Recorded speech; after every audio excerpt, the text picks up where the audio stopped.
Esther chapitre 2. Après ces événements, une fois sa colère apaisée, le roi Assuérus pensa avec regret à Vashti et à ce qu'elle avait fait et à la décision qui avait été prise à son sujet.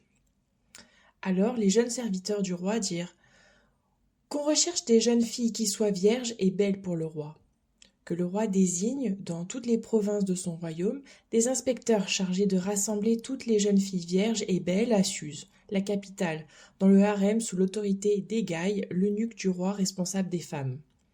Il leur fournira des produits cosmétiques nécessaires, et la jeune fille qui plaira au roi deviendra reine à la place de Vashti.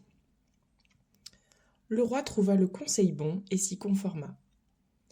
Il y avait à Suse, la capitale, un juif du nom de Mardochée. C'était un fils de Jaïr, un descendant de Shimei et de Kis, un benjaminite, qui avait quitté Jérusalem en compagnie du groupe d'exilés partis avec Jéconia, le roi de Juda, sur ordre de Nebuchadnezzar, le roi de Babylone. Il se chargeait de l'éducation d'Hadassa, alias Esther, la fille de son oncle, car elle n'avait plus ni père ni mère. Cette jeune fille était belle à tout point de vue. À la mort de ses parents, Mardochée l'avait adoptée.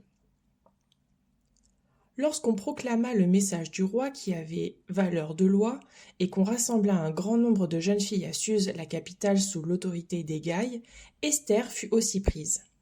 Elle fut conduite au palais et placée sous l'autorité d'Hégaï, le responsable des femmes. La jeune fille lui plut et gagna sa sympathie. Il s'empressa de lui fournir les produits cosmétiques et les éléments dont elle avait besoin. Il lui donna aussi 7 jeunes filles sélectionnées parmi le personnel du palais, puis la déplaça avec ses suivantes dans le meilleur appartement du harem. Esther ne révéla ni son origine ni sa famille, car Mardochée lui avait interdit de le faire. Chaque jour, il se promenait devant la cour du harem pour s'assurer du bien-être d'Esther et de la façon dont on la traitait. Chaque jeune fille devait se rendre vers le roi Assuérus lorsque c'était son tour, soit après 12 mois passés à prendre soin de son corps, conformément à la règle en vigueur pour les femmes. 6 mois avec de l'huile de myrrhe et 6 mois avec des aromates et des produits cosmétiques spécifiquement féminins. C'est ainsi que chaque jeune fille devait se rendre vers le roi. Quand elle passait du harem au palais, on lui permettait de prendre avec elle tout ce qu'elle demandait. Elle y allait le soir et le lendemain matin, elle passait dans le second harem sous l'autorité de Shashgaz, l'eunuque du roi responsable des concubines. Elle ne retournait plus vers le roi, à moins que celui-ci n'ait envie d'elle et qu'elle ne soit nommément appelée. Lorsque son tour d'aller vers le roi arriva, Esther, fille d'Abigaï, l'oncle de Mardochée, celui qui l'avait adoptée, ne réclama que ce que lui conseilla Hégaï, l'eunuque du roi responsable des femmes. Elle gagnait les faveurs de tous ceux qui la voyaient. Esther fut conduite vers le roi Assuérus dans son palais royal, le 10e mois, c'est-à-dire le mois de Tébet, la 7e année de son règne. Le roi préféra Esther à toutes les autres femmes. Elle gagna ses faveurs et sa sympathie plus que toutes les autres jeunes filles. Il mit la couronne royale sur sa tête et la proclama reine à la place de Vashti.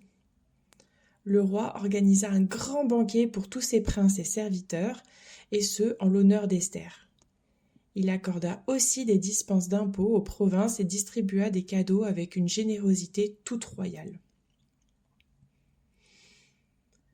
La deuxième fois qu'on rassembla des jeunes filles, Mardochée était assis à la porte du roi. Esther n'avait toujours pas révélé ni sa famille ni son origine, car Mardochée le lui avait interdit, et elle respectait ses ordres, comme lorsqu'elle était sous sa tutelle. À ce moment-là, Mardochée était donc assis à la porte du roi. Bigtan et Teresh, 2 eunuques du roi qui avaient la garde de l'entrée, eurent un mouvement d'irritation et cherchèrent à porter la main contre le roi Assuérus. Mardochée en fut informé et le révéla à la reine Esther qui parla de sa part au roi. L'information fut vérifiée et confirmée de sorte que les 2 eunuques furent pendus à une potence. Tout cela fut enregistré par écrit dans les annales en présence du roi.